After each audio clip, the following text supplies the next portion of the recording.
You're welcome, and you're still live here at the second Mobile Technologies for Development Conference 2021. I'm Francis Aben, your moderator and master of ceremony for this wonderful two-day virtual event.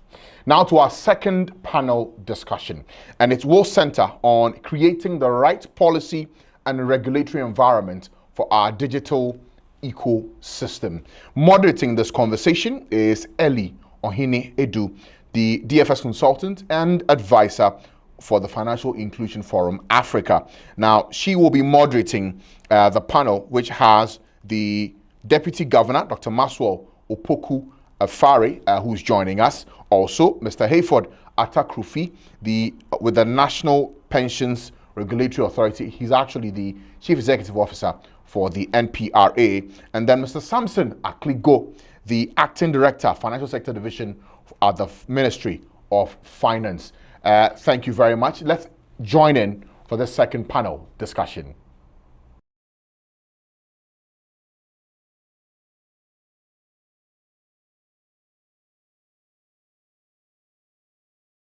Ten seconds, which is what? Yes, I'm on. Okay. So, good afternoon, ladies and gentlemen. Welcome to this panel session on the topic, creating the right policy and regulatory environment for a sustainable digital ecosystem. Let me set the context by saying that one of the key components of the Ghana DFS policy, and certainly a key pillar in driving financial inclusion, is the focus on regulation, a regulatory framework that is consciously and deliberately tailored to support digitization, innovation, and competition, and to drive financial inclusion responsibly.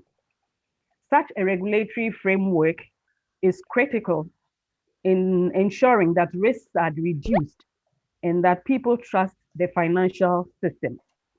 This session will examine what policies, regulations, and strategies have been formulated by our financial sector regulators designed to accelerate financial inclusion, especially for our brothers and sisters at the bottom of the pyramid. We will discuss the progress of implementation, achievements, and challenges, and also what future plans are in place to drive that last mile dynamic to fast track the inclusive growth of the financial sector. So the buzzword is innovation, the buzzword is digital. My name is Ellie Ohine Edu, and I like to call myself a financial inclusion passionist, and I'm your humble moderator for this session. To help me do justice to the topic this afternoon are four renowned gentlemen who I will now proceed to introduce. First and foremost, and being the umbrella ministry, we have Mr. Samson Akligo. He's the Director for Financial Sector Division at Ministry of Finance. Prior to this role, Samson has served as a Managing Director of Investcorp, a Vice President at Data Bank, and an adjunct lecturer in international economics at Ashesi University. He's also worked at SIC Financial Services Limited and with ADC, African Development Corporation AG in Frankfurt, Germany. Samson is accredited with the finalization and publication of the Ghana DFS policy, the National Financial Inclusion and Development Strategy, and the Digital Payments Roadmap. Three very critical policy documents as far as DFS in financial inclusion are concerned. Then we have Mr. Seth Eshon, who is the head of supervision at the National Insurance Commission. Seth is a fellow of the Institute of Actuaries and holds a master's degree in actuarial science, as well as a bachelor's in civil engineering. He's an adjunct lecturer at the University of Ghana, Statistics Department. He currently serves as a member responsible for research papers at the Institute of Actuaries. His previous places of work include the Bank of England, Aviva, Financial Services Authority, and Ernst & Young, LLP, all in the UK. We also have Mr. Hayford Atta-Kufi. Mr. Kufi is the CEO of the National Pensions Regulatory Authority. Hayford is a solicitor and a barrister by profession. He will put it to us. He is also an educationist, having held headship positions at various colleges in the UK. He served as a trustee of the Teachers' Pension Authority in the UK. And as CEO of NPRA, Hayford has developed a strategic vision for the authority, which has enabled it to fulfill its mandate through rapid growth of pension funds, the transfer of funds to public sector schemes, and expansion into other regions in the country. Last but not the least, I can tell you that, is Kwame Opon, who is the head of the FinTech and Innovation unit at Bank of Ghana. Kwame is standing in for the Deputy Governor whose profile was advertised. His background spans technology, DFS, public policy, and regulation. He has consulted for several governments, public sector institutions, international development organizations such as CGAP, and private corporations globally. He is a passionate advocate for financial inclusion, innovation, and the development of digital economies. And may I add that he, as well as myself, are also members of the Financial Inclusion Forum Africa. So, gentlemen, you are very warmly welcome. Now, actually, when I told my kids are all boys, that I was having this panel, and they realized that the panel is all men. They are like, why is there no woman on the panel? And I said, well, I am here, so that should do. And they said, oh, okay, we are sure you bamboozle them, but this is not about bamboozling. We are just discussing and making sure our policies and our strategies are on track. So thank you very much for coming. So being the supervising ministry, my first question will go to Samson. And so, Samson, the Ministry of Finance, and I'm pleased to recognize the fact that the Ministry of Finance leads the financial inclusion agenda in Ghana, and they have done a yeoman's job. They've done a lot. In 2019, you published the three documents I talked about, the DFS policy, the NFI&D strategy, and then the Ghana Cashlight Roadmap. These highlighted various targets. What would you say has been the progress in implementing these policies, and what are the key successes? Are you satisfied with the pace of implementation? Please let us hear your views. Thank you. Yeah, thank you. Thank you very much, Ellie. I mean, I'm very happy to join you and the team, and then to talk about a subject that really is at the heart of actually the global economy. I think that, as you pointed out from the beginning, government has identified digitization as a very important element in the financial sector since 2015. And since then, a lot of effort has been put together as to how, as a country, we can have a whole of government approach to it.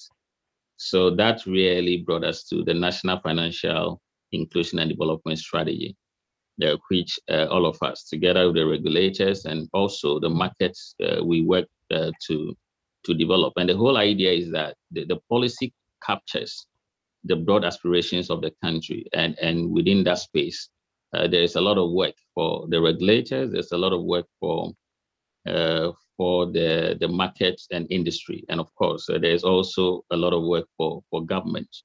Before I go into maybe what I think we can do better, I will spend maybe a minute or two trying to capture really what I think from the government side we have done. So I indicated that a lot of the work in terms of what we need to do to get financial inclusion, especially taking advantage of digitization, the mobile money ecosystem, really lies a lot on the regulators and the industry. But as a government, we have a role to play. So we came up with the National Financial Inclusion and Development project, which really try to support the regulators, especially as to what they can do. But as a keeping of that, the government has focused on two key interesting support mechanisms for that. One of the first one is the ARP Apex Bank initiative. And as you know, we have a network of about 145 rural banks in the country. We also, and the combined branches of these rural banks is about 800. Government put together an 8 million, development support for that segment of the economy that would touch more than 6 million people. And the whole idea is that we want to get the rural bank digitized and get a lot of people roped into the mobile money platform and also other fintech platform to support digitization. Another key thing that is also exciting is that we have the village savings and loans concept, where we have about 100 million odd being actually captured in that segment. And if across the country, you see especially women groups that are part of these village savings and loans, and these people really work like cooperatives who learn among themselves. The impact of this is quite phenomenal. Government, again, we have about over 300 people, especially women in this VSLs. Government, again, has put in about, we are putting about almost 100 million cities to digitize that ecosystem. And all those projects are ongoing. When you look at what we have done, mobile money, you look at fintech, and of course, the need for us to create markets, I think that a lot of progress has been made over the past 4 years and going. And I think that if there is anything that really I still think about, is that I think that the efforts of coordinating this among the MPRA, the NIC, the Bank of Ghana, and the SEC, and of course industry needs to be deepened so that we can make a more a progress at a more faster pace. But I think that the work that has been done so far speaks to a future that really we cannot avoid, and that future we all know. I mean, it's very clear that in the next 10 years, I'll be surprised when the branch microcredit institutions have branches. I think it is clear that we don't need branches for microcredit institutions. I also think it's very clear that going forward, even the banks do not need branches. We will have an environment where there will be minimal need for branches and physical infrastructure. I also think that we are going to get a consumer class that will disrupt maybe job creation by the financial sector. And therefore, how do companies actually quickly retrain and make sure that we don't get to a stage where we'll see a lot of layoffs in the economy, especially in the financial services sector. And if there is any time for us to combine policy and also improve on regulatory bites and also make sure that we get our market players to really come to the table and have a conversation so that we don't have a big bang when with all this innovation kicking. I think that this is the right time. But let's not really belittle the importance of making sure that policy regulation and market engagement is still key, even as we innovate and actually implement these three policies in the country. So thank you. Thank you very much, Samson.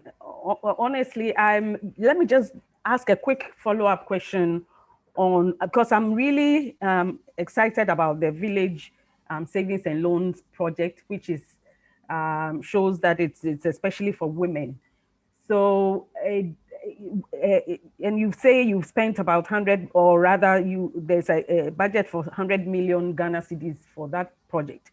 That is laudable. Is it something that would be replicated?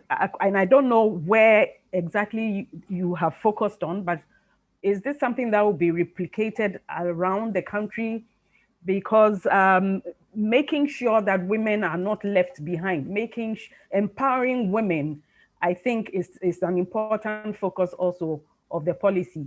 And therefore, what is the intention of government going forward in that Yeah, regard? thank you. I mean, the intention clearly is to really get this financial inclusion drive to encompass the women, because I think that it's just, we believe that the impact that the women can create when you teach them about savings, teach them about investment, and also give them access to the formal financial services will be quite bigger. So we have selected, I think there are about 108 out of these village savings and loans across the country. And the target is to work with almost all of them in a way that we link them to the formal financial services. And by this, it is not about licensing them or getting them to become what they are not. It is really about getting them to understand the use of mobile money, getting them the use to know that, look, this money should not be kept, in somebody's room, but it can be kept in a formal financial system. And then they can they can leverage on this money that they keep in the formal financial system to have access to even bigger amounts of money. So really, it is something that I think when we start, hopefully in the next couple of months, I'm sure we'll start this year because the framework has been developed. We will really look for more developmental impact as to the number of women that the target is to reach about 300 women across the country, but we would continue to do some monitoring and evaluation to be sure that those numbers are reached and even more than that. So I think that is where I will end there. Okay. We'll relieve you for the time being. So my next question will go to Seth. Seth, we're looking at insurance penetration in Ghana, and I must say it's extremely low. However, we all understand how important insurance is in building the resilience of people, especially the vulnerable. I mean, indeed, recently there have been TV coverage of multiple road accidents and the impact it has had on the victims. These are people who hardly have any fallback, insurance policies. So with the abundance of technology and the vibrant fintech sector, what is the Commission doing to leverage digital offerings to make it possible for the average Ghanaian to access insurance products and to increase insurance coverage? And especially amongst the poor and vulnerable. That's the catchword. Thank you very much for your question. I think that the first thing I would like to talk about is what do we actually mean when we talk about insurance penetration? Insurance penetration is basically the ratio of gross domestic product and the gross premiums that the insurance companies receive. So it's basically asking you how much of the value of goods and services that are produced by a given country comes from the premiums that are paid. So it's only in South Africa, which is above 10%, and a few other smaller countries. But the global average is about between 6 and 7%. Ghana's is it hovers between 1 and 2%. It is low compared to the global average, we understand. But I think that when you are looking about financial inclusion, one of the measures that you should really be looking at is what is the proportion of Ghanaians that have insurance? When it comes to that, the proportion for Ghana is about 30%. And within the African context, we are only second to South Africa, which is about 60%. But even that still tells us that there's still a lot of work that we can do. And some of the work that we have done, which I will share, is what we call the mobile insurance. So basically, it is the sale of insurance through the mobile platform. And when that came in, we saw a very huge increase in our financial inclusion because a lot more people were able to buy these insurances that were affordable and met their needs. So the use of technology has greatly helped. Without mobile insurance, we wouldn't be where we are. We've also seen the likes of companies coming in using technology some of them using telesales in order to get closer to people, some of them going through other distribution channels, such as online, to get to the youth. So there's been a number of different approaches that we've set up. We have regulated entities that we call technical service providers. And these are companies that work together with insurance companies that helps distribute on and also even design insurance products that are targeted specifically at the poor. And so when it comes to that, quite a bit of work has been done there. In terms of what we seek to do going forward, there are two main things that we are working on. The first one is agric insurance. As we stand here, is the biggest sector in terms of employment. And so if we have very good insurance, which is affordable for the Ghanaian populace, then we would have a huge uptake in insurance. So that's one of the key bits that, and you would ask, why hasn't agric insurance taken off in Ghana? It's mainly because of cost. If you take an average agric insurance product, the premium is roughly about between 8 to 10% of the sum insured.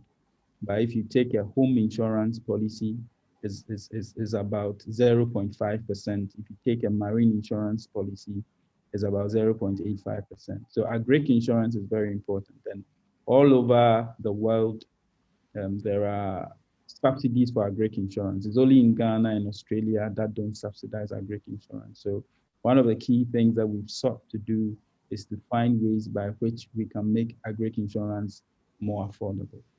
The other bit of that we are doing in terms of increasing access to insurance is targeting what we call the SMEs or the MSMEs, adding the micro, the small and medium scale enterprises, and coming up with insurance policies that are suited to them. We know about the fact that their income are not as regular and as stable as we are. So insurances that are sold to them should take into cognizance their income and how variable it is. And so we've organized a lot of clinics between identifiable groups, market women, different people, and the insurance company, so that they really do understand their need and be able to design product that meets them. So in terms of what we are doing, those are the key things that we are seeking to do in order to ensure that we have greater coverage of insurance, even though the 1% is not what we should be looking at. Where we actually are is not what we should be. And we have initiatives that we are working towards getting it better. Well, I thank you very much. I hope that with technology, you will be able to leapfrog in this space. Let me go on to Mr. Hayford Atta Krufi.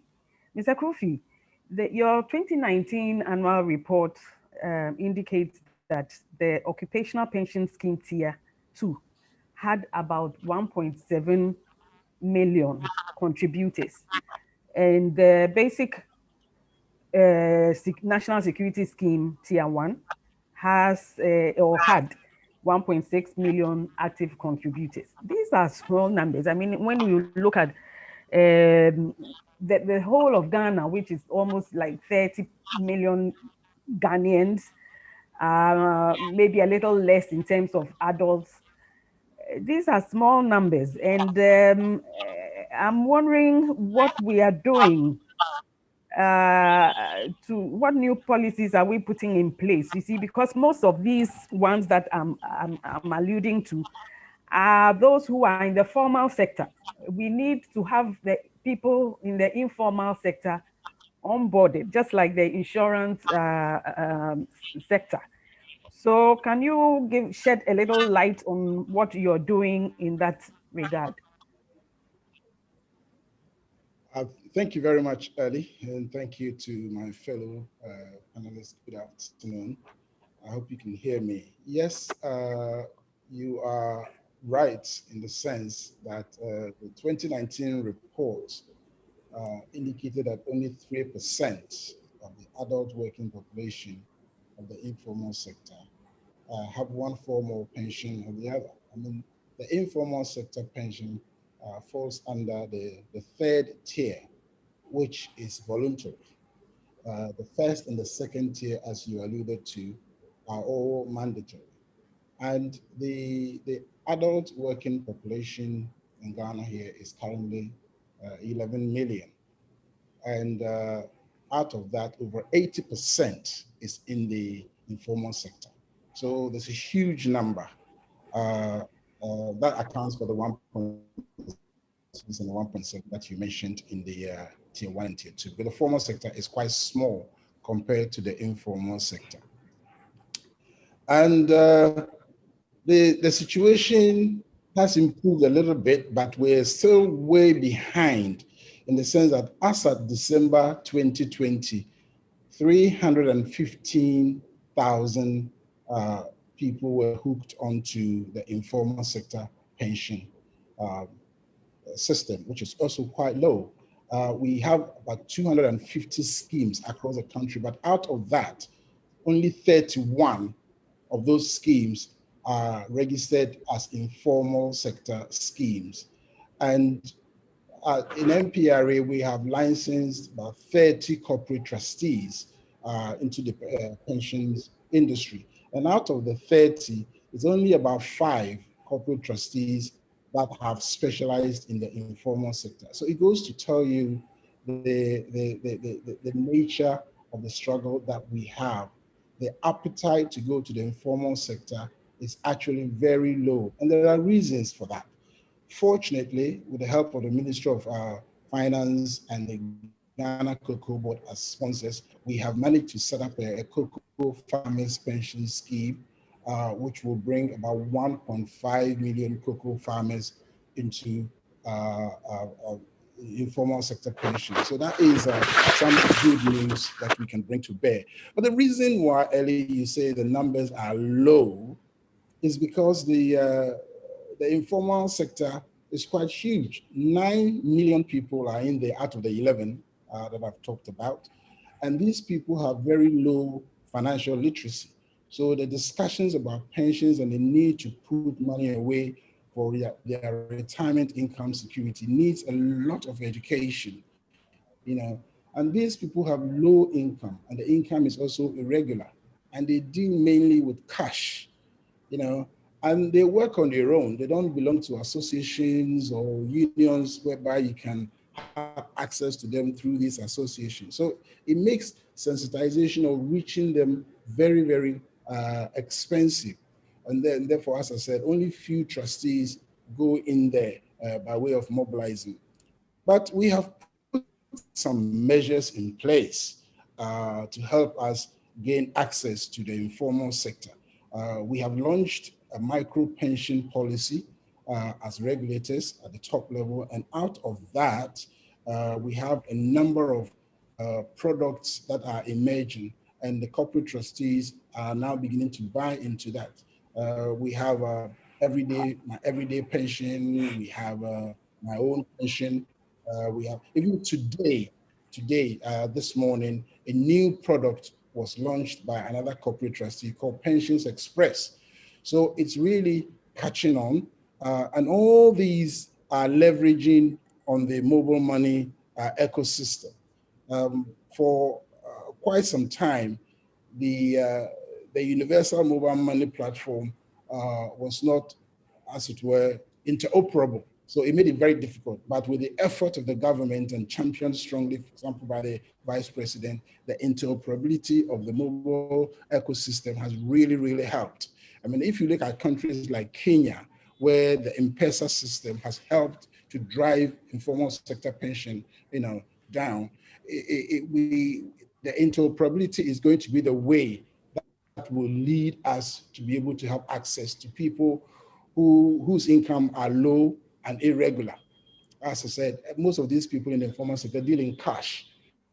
And when you want to mobilize through cash, it is very, very difficult. So the mobile money system is what is going to help us move closer to the people.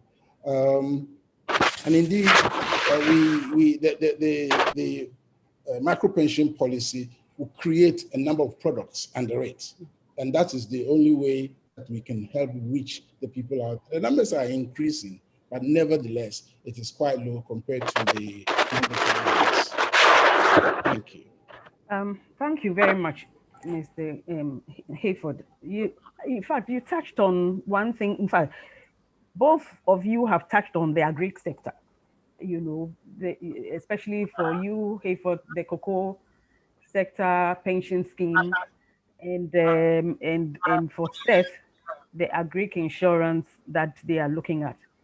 And indeed, I think that both the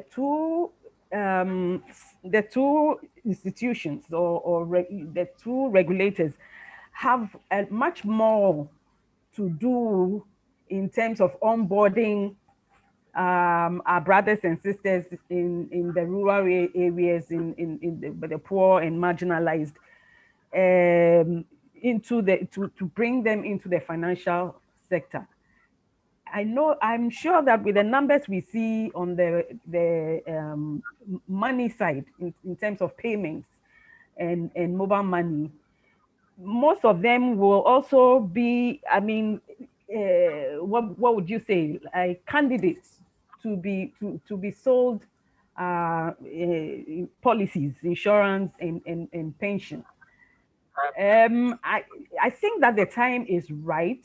And I don't, in terms of when we have fintechs, you also alluded to the fact that their incomes are low. Number one, their what do you call it?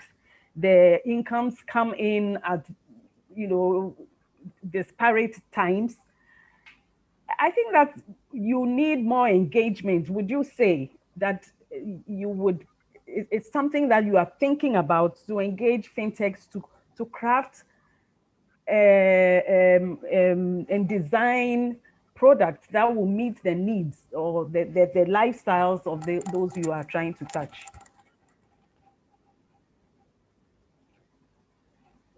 Thank you. The fintech is crucial. It's absolutely necessary. The way to go. And indeed, we are making a lot of efforts towards that. Last the year before COVID, we were engaging the World Bank in technology.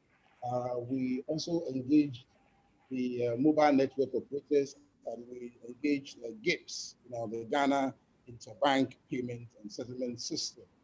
Set up a switch technology which will leverage on the database of the National Identification Authority. The National Identification Authority now has the database of almost every Ghanaian. So the time it will take to know your customer, the KYC time, will be halved or reduced, because we'll just tap into the data at the National Identification Authority and then enroll people in. So fintech is the way to go. And indeed, we are seriously engaging. We have looked at how it has helped, especially in South America, which has got a similar structure of the informal economy like we have here. And for everything you buy in Brazil, for example, a certain portion of what you use to purchase goes into some form of insurance or pensions. So we are studying that, and we're talking to the World Bank, and of course, with the support of the Ministry of Finance, we'll be able to purchase a switch technology, which will be like the backroom fintech system that will help us bring a lot of people onto, and that will also encourage the corporate trustees, because currently the cost to them, in mobilizing is very, very high. So technology is the only way that we can all go. Thank you.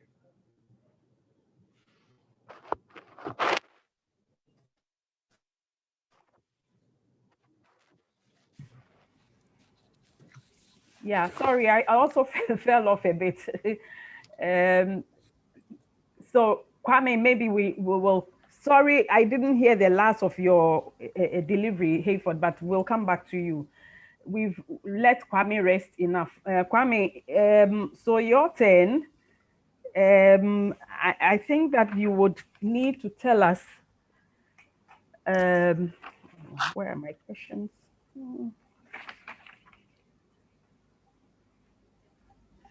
Tell us a little, your unit is new at Bank of Ghana. So tell us a little about what you are there for, what you have brought, what new things you have brought to the bank to help in regulating the financial system. Thank you very much, Mr. Lehedu and fellow panelists. So sometime last year, the Bank of Ghana set up the FinTech Innovation Office to be responsible for licensing and supervision of dedicated electronic money issuers, popularly known as mobile money operators, as well as payment service providers, also broadly known as fintechs. And this falls in line with what the bank's goal and efforts have been, I think going back somewhat nearly 2 decades now, trying to find ways of improving the retail payments architecture in the country, but at the same time also to advance financial inclusion. And thus far, as part of the office's mandate in also driving financial inclusion as well as innovation, we have set up a licensing category and structure that is effectively proportionate to the risks that different categories of payment service providers present. And so we outdoored a license application pack that simplified the licensing structures, the categories, and even the approach to apply for licenses for payment service providers under the Payment Systems and Services Act that was introduced in 2019. Subsequent to that, I think you may have noticed that we introduced a new license category called Payment and Financial Technology Service Providers, and have now issued about 26 licenses across all the different license category types. Now, we also subsequently introduced an inward remittance guideline, which sought to bring some structure to how payment service providers can actively and safely participate in the activity of inward money remittances in Ghana by adding more innovation that can reduce costs and improve user experience. And in that, to the extent that it can help drive financial inclusion and channel a lot of these inflows through more formal structures. Thirdly, we introduced a crowdfunding policy that looked at some existing behaviors that we have in Ghana. I mean, as a society, not just in Ghana, but in Africa, we've had a culture of intervening in each other's needs at any point in time. Also, crowdfunding, as we've seen recently, has taken various shapes and forms, but all with the goal of mobilizing funding from alternative sources in order to support a cause. And so what we've done is introduce a structure around that allows payment service providers, banks, specialized deposit-taking institutions, as well as mobile money operators to be able to do this in a safe way that also brings some protection to contributors and donors. I would also highlight that in addition to that, we've introduced a new set of merchant account categories, not just for payment service providers and the fintech ecosystem, but broadly for the financial sector. As you heard the Vice President speak, solutions such as GHQR that are very critical in our ability to drive our cashless agenda require that extra push for us to be able to go to the extent of recruiting and acquiring the smallest micro SMEs in this country so that they can start collecting digital payments. Hearing some of the other panelists speak, clearly, I think we all have a consensus around the challenges that cash presents, but being able to switch to digital actually presents so many more opportunities, particularly providing the rails upon which other sectors can also grow, as Mr. Kofi had alluded to, with regards to the role of mobile money as an ecosystem and a platform and advancing pensions uptake. Then we also did something, interoperability. So again, to Mr. Kofi's point about interoperability and the role it's played, the office worked with stakeholders to ensure that mobile money interoperability that was launched in 2017 was further enhanced with some changes, namely, on one hand, the capping of transactions across network at 1%, so that it is in line whether you are on network or off network. So consumers do not have to worry about what network they're on when they're sending money. It's a seamless, easy, and painless process for them.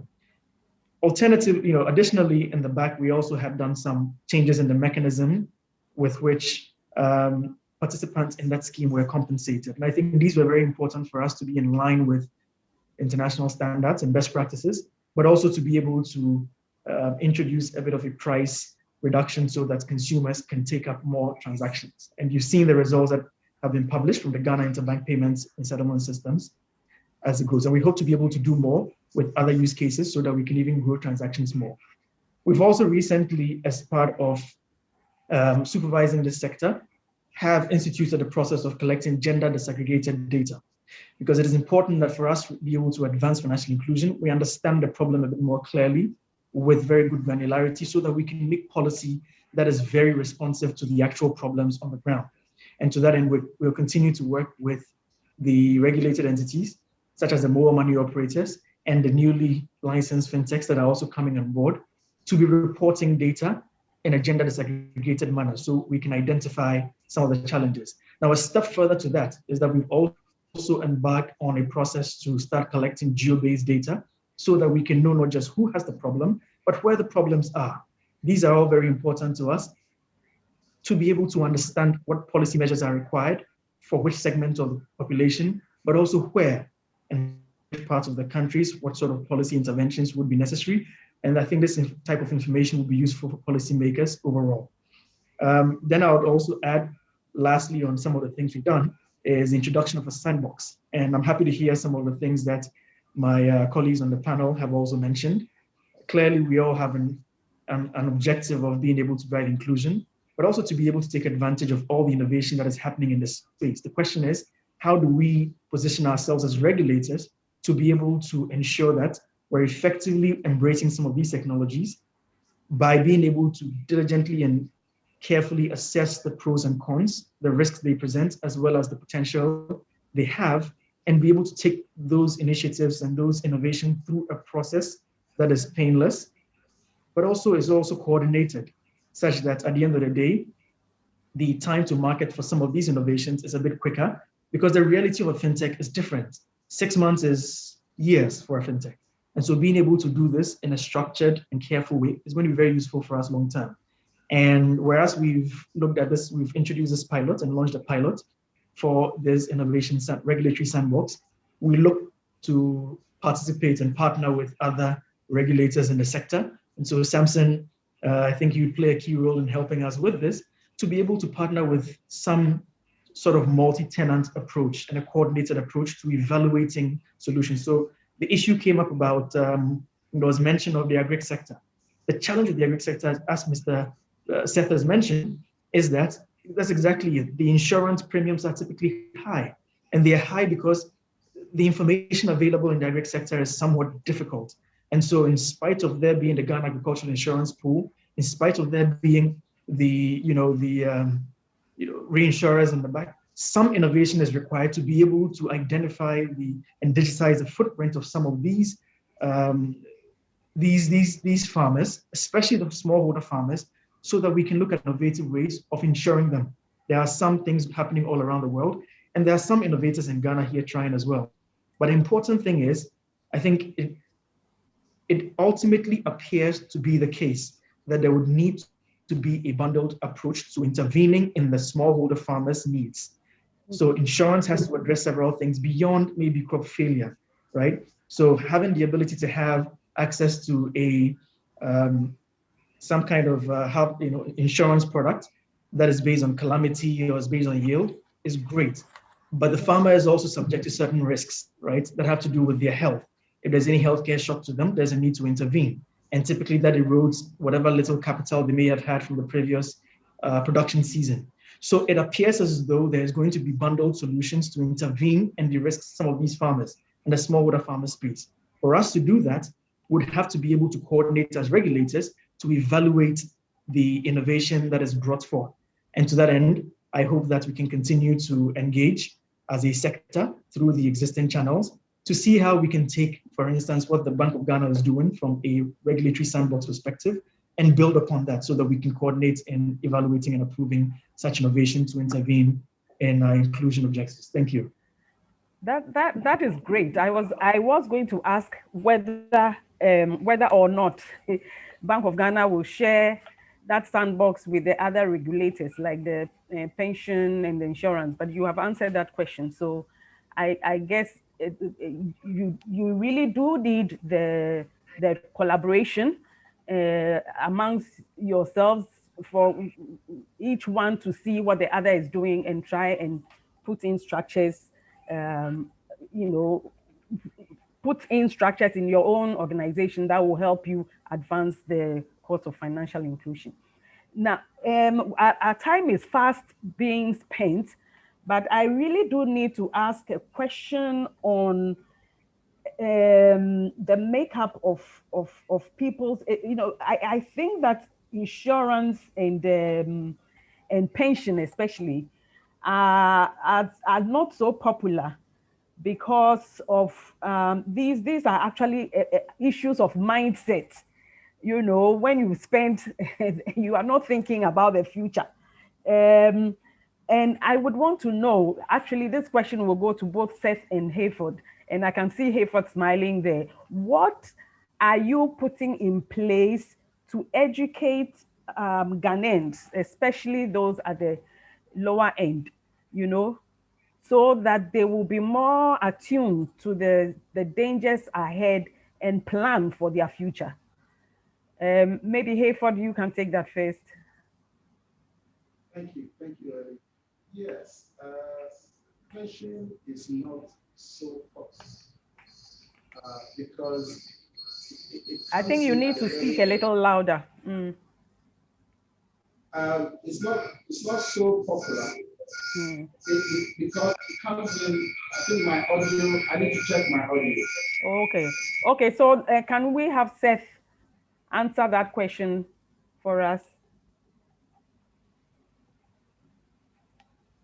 Yes, I think the question you raise is a very important question because in insurance, we have a saying that insurance is not bought, but is sold. So very few people of their own volition will go and buy insurance. So it is up to the insurance industry to actually make the case about why insurance is important. And so there are a number of ways that this is done. You need to identify the target group and what catches their attention. So we have a group that we call the Insurance Awareness Coordinators Group. And this is made up of members of the industry, that's insurance companies, brokers, and is also made up of us. And we come together, and it's just to educate people about the benefits of insurance, why they need to have insurance, and not to sell a particular insurance company's group. So we do that, and we have regional offices all across Ghana, and we have KPIs for our staff there to actually go to identifiable groups like market women, like farmers, like hairdressers, just to educate them about the importance of insurance. But we all know that as the economy grows, and that is the hope, that we would all have disposable income, and that would help a bit. But for now, it's a bigger battle. But you just need to let people know about the benefits that exist. Well, thank you. I will not make a judgment on that. Yeah. But Hayford, can you please? And while you are at it, if you could, there's a question here about what sort of regulatory support is provided to service providers to drive digital pensions in the informal sector. So while you talk about the change in mindset, can you tackle that question also for us? Yeah. Thank you. I mean, of course, the only way we can change mindset is through education and sensitization. And for us, that is very key. We cannot leave that to the service providers alone, because the service providers, they manage both tier 2 and for SNIT tier 1. And these are mandatory. So naturally, people will sign up to it. But it is a third tier, which is also voluntary. So most of our education and sensitization is geared towards this group of people. Some of the things that we do, we have what we call the market activation, where we will actually take our mobile vans. We have 3 mobile vans here in Accra, and every region. Now we are in Tamale, we are in Sunyani, we are in Kumasi, we are in Takoradi, and we are planning to go to Koforidua very soon, and in Tema. So we have mobile vans in all these zonal offices, which go out there because these are the epicenters of the informal sector. So there's a lot of mobile education that goes on. And then we have the corporate trustees who accompany us, because when we tell them about the importance of pension, it is up to the corporate trustees to sign them up. So we work hand in hand with them through this market activation. And you also have to incentivize the contributor, because the question is, what's in it for me? People want access to their money. So we are competing with other short-term investment vehicles that are operating. So what we have done in response to that is that we divide your contribution into 2 parts, the savings part and then the pensions part. The savings part, you can have access to it as soon as it's available. After 5 years, you don't even pay any tax on it. You can have access to it. But the savings part is what will go towards your retirement income security. So we've made it flexible enough for them. And also for the service providers, as you rightly said, because it is very expensive, what we have done as regulators is that we have waived the regulatory fees that they have to pay for managing informal sector pension. So it's a way, it makes it easier for them, it makes it cheaper for them, and in a way it incentivizes them to go into the informal market.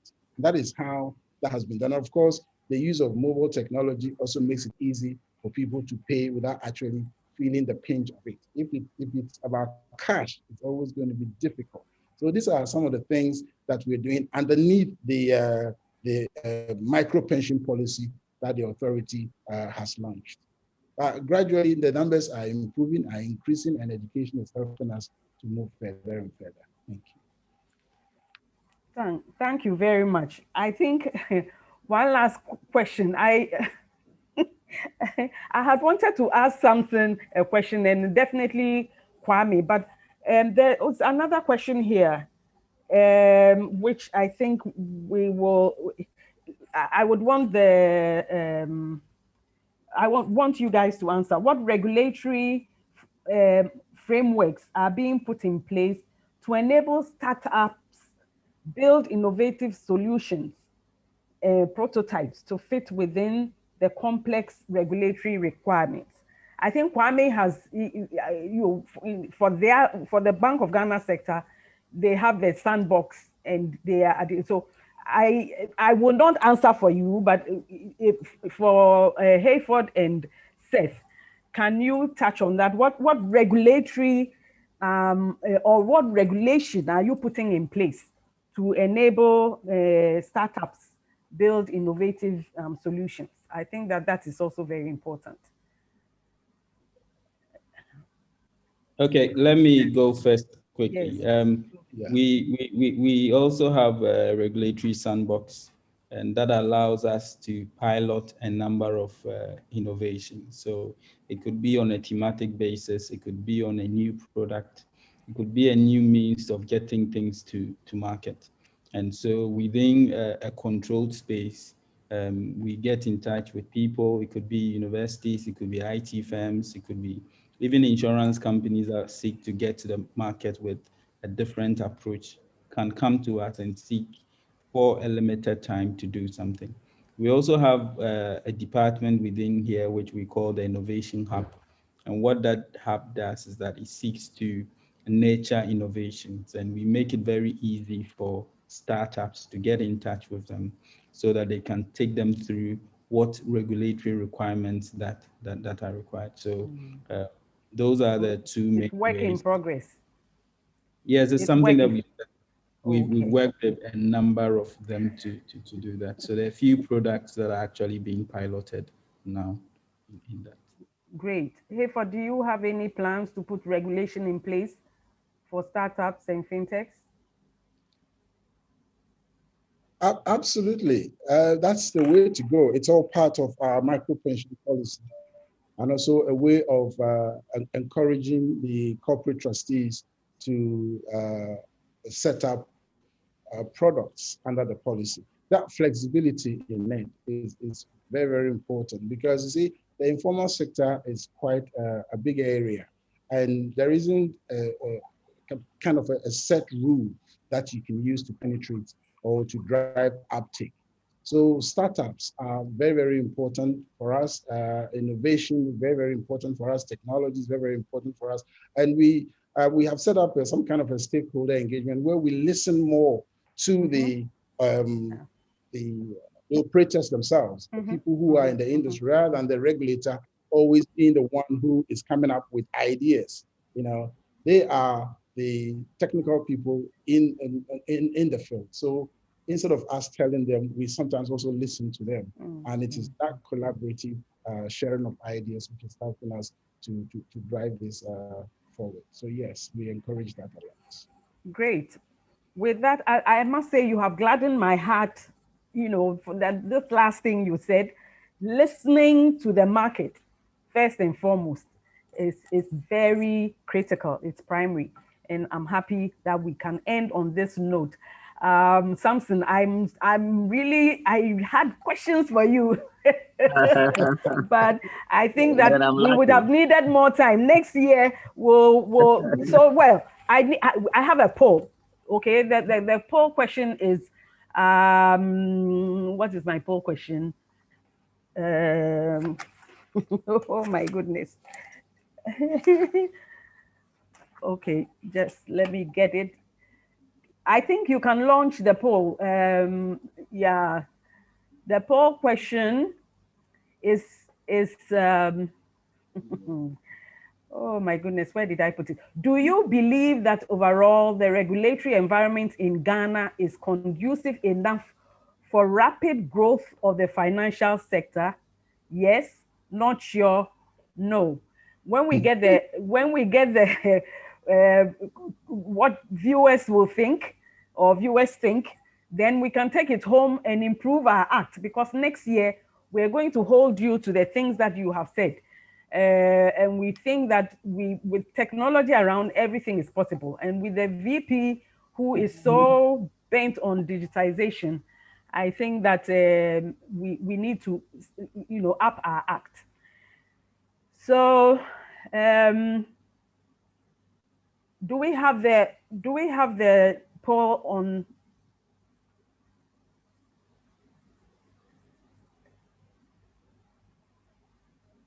Okay. So how we'll wait for the respondents to respond, and then we can know what people think, whether they think you guys are doing a good job or whether you need to step up your act. We will soon get the results. I think, Ellie, very quickly, if I can just, you know, drop in something in terms of the collaboration among the regulators, sector regulators. Yes. Yeah. We do have a Financial Stability Council, which comprises the Ministry of Finance, the Bank of Ghana, the Business Age Commission, and NIC, and MPRA. And we have technical and working groups under us. And we share a lot of ideas. So these things that we are discussing, it's not like we are working in silos. We work very, very closely together. We meet every quarter.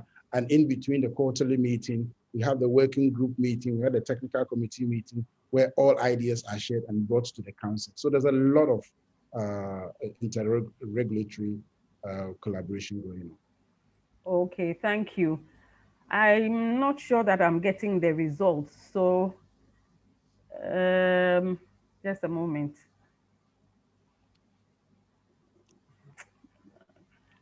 I think that we will end this session.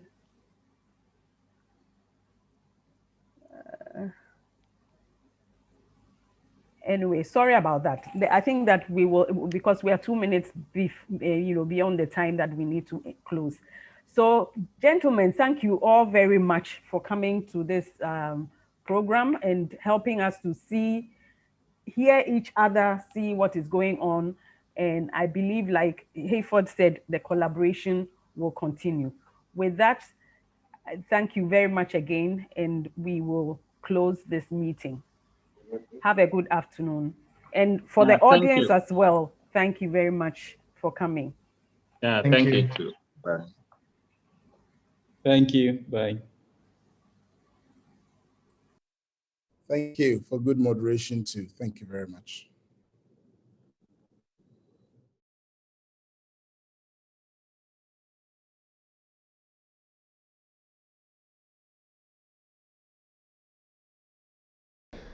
Once again, you're live here at the second Mobile Technologies for Development Africa 2021. Thank you very much for making time to join us. What a wonderful second panel discussion we've just enjoyed with Madam Ellie Ohinedu moderating that important session on how to create the right policy and regulatory environment for our digital ecosystem. Remember, we're live on the website www.mt4d.org, also live on Star 103.5 FM, on Joy 99.7 FM, also on the Facebook page of the Ghana Chamber of Telecommunications, where you can join us and interact with us as well. We'll go for a short break, coffee break, but at this point in time, and considering that we're here at this virtual event, don't miss the opportunity to network with the thousands who've joined us here on this platform. So what you can do is there are options for you to chat, exchange your cards, be able to visit the exhibition booths that are available here